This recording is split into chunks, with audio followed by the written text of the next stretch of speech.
नमस्ते बच्चों, मैं शैलेंद्र कुमार जय सिंह, विनोबा भावे नगर मनपा हिंदी शाला का शिक्षक। बच्चों, आज हम परिसर अध्ययन कक्षा तीसरी के अंतर्गत पाठ क्रमांक 14 आओ रसोई घर में जाएं। जैसा कि बच्चों, आपने रसोई घर शब्द सुनते ही आपके दिमाग में आपको खाने की वस्तु अवश्य आ गई होगी, क्योंकि रसोई घर में हम तरह तरह की वस्तुएं बनाई जाती हैं तथा खाई जाती हैं। तो मैं आशा करता हूं कि सभी बच्चे इस शब्द से अवश्य परिचित होंगे। तो आज हम इसी के बारे में विस्तृत रूप से जानकारी एकत्रित करेंगे। बच्चों, जैसा कि आपको चित्र में दिखाई दे रहा है कि चित्र में पहले चित्र को अगर आप ध्यान से देखेंगे तो पहले चित्र में क्या दिखाई दे रहा है बच्चों? चित्र में पूरियां बनाते हुए दिखाई गया है। पूरियों को तैयार करने के लिए हम उसे क्या करते हैं? गरम तेल में डालते हैं, अर्थात गरम तेल में डालते हैं, अर्थात उसे हम तलकर बनाते हैं। और इसे हम ऊष्मा देने के लिए तेल क्या होता है? तेल पहले गर्म होता है, तो गर्म करने के लिए जो उसे हम लोग ऊर्जा देते हैं, उसे ऊष्मा देते हैं। तो इसमें ऊष्मा का स्रोत क्या है? लकड़ी जलाया गया है। तो दादी ने क्या किया है? यहाँ पे लकड़ी जलाकर वह ऊष्मा दे रही हैं, और जिसके कारण तो दादी पूरियाँ पका रही हैं। तो अब आपको आगे कुछ और चित्र दिए गए हैं, इसे देखकर बताना है। जैसे कि यहाँ पर दूसरे चित्र में आपको क्या दिखाई दे रहा है? रोटी बनाई जा रही है। और रोटी किस तरह से बनाई जाती है? रोटी को सेका जाता है। पूरियों को गरम तेल में डाला जाता है, परंतु रोटियों को हम क्या करते हैं? सेकते हैं।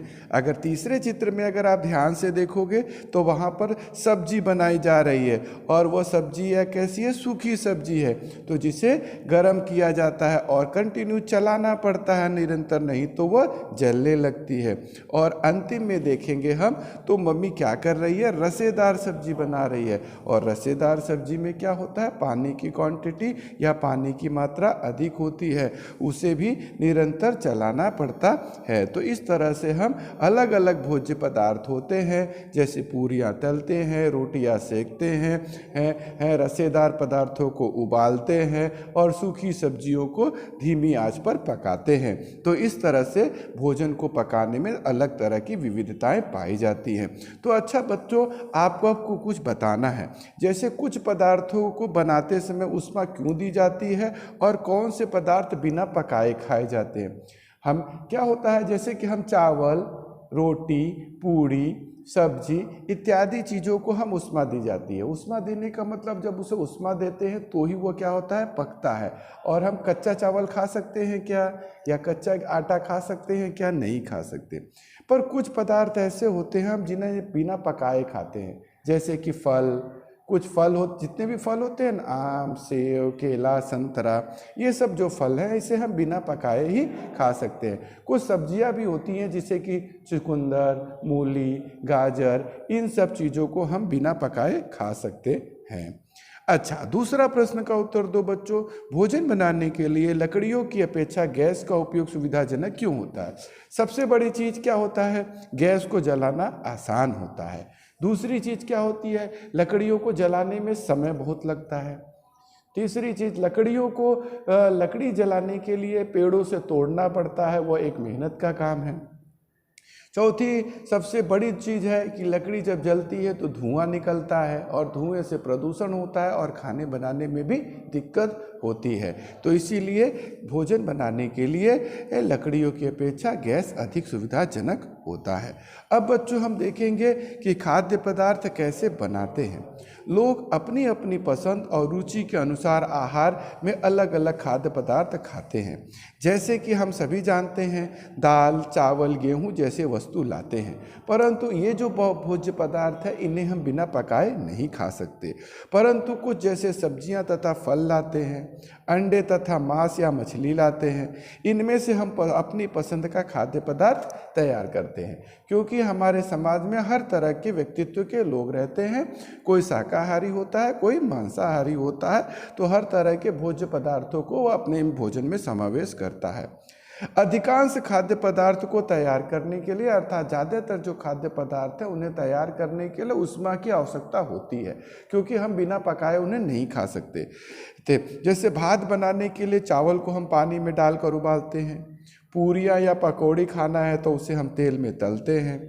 इसी तरह से रोटियों को हम बनाने के बाद उसमें तेल घी लगाते हैं, या दाल में हम घी डालते हैं।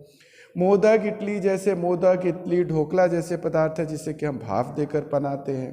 रोटी, भाकरी, कोचा जिसे हम कहते हैं, जिसे कि हम क्या करते हैं, सेक कर बनाते हैं। तो ऊष्मा देकर खाद्य पदार्थों को पकाने से बहुत सारे फायदे होते हैं। यदि हम उन पदार्थों को बनाते हैं तो वो पदार्थ बड़े स्वादिष्ट हो जाते हैं और खाने में भी रुचिकर लगते हैं और पाचन में भी आसानी से पच जाते हैं। आगे बच्चों देखते हैं, सभी खाद्य पदार्थों को ऊष्मा देकर ही नहीं खाया जाता। कुछ खाद्य पदार्थ हम कच्चे भी खा सकते हैं। फल सदैव कच्चे अर्थात न पकाते हुए हम खाते हैं, जैसे केला, सेब, संतरा, आलू बुखारा है, सेब है, मौसम्बी है। इन सब चीज़ें जो फल होते हैं इन्हें हम कच्चे ही खाते हैं, इन्हें पकाकर हम नहीं खाते।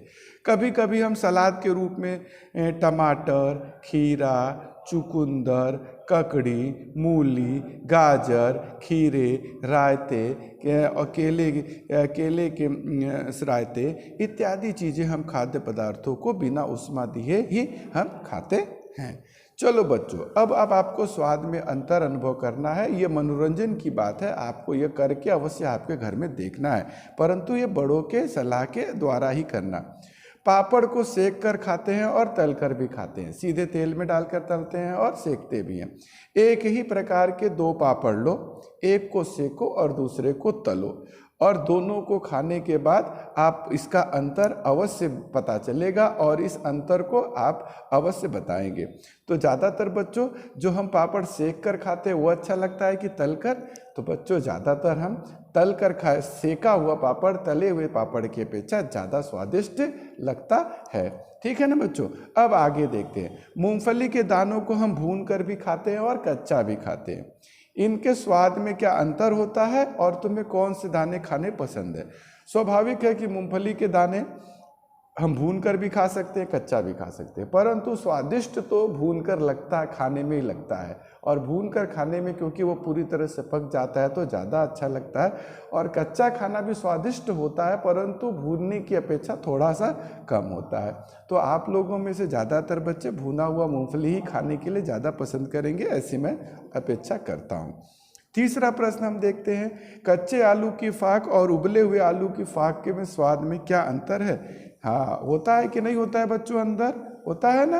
तो आप कच्चे आलू के फाक को खा सकते हो क्या? नहीं खा सकते। और उबले हुए पानी को खा सकते हो, क्योंकि वो स्वादिष्ट लगता है और अच्छा लगता है, और दोनों के स्वाद में भी बहुत अंतर होता है। जो कच्चा आलू होता है उसे खाना ना इतना आसान नहीं होता, उसे हम नहीं खा सकते, परंतु उबाला हुआ आलू अत्यंत स्वादिष्ट और मीठा लगता है, इसीलिए हम उसे आसानी से खा सकते हैं।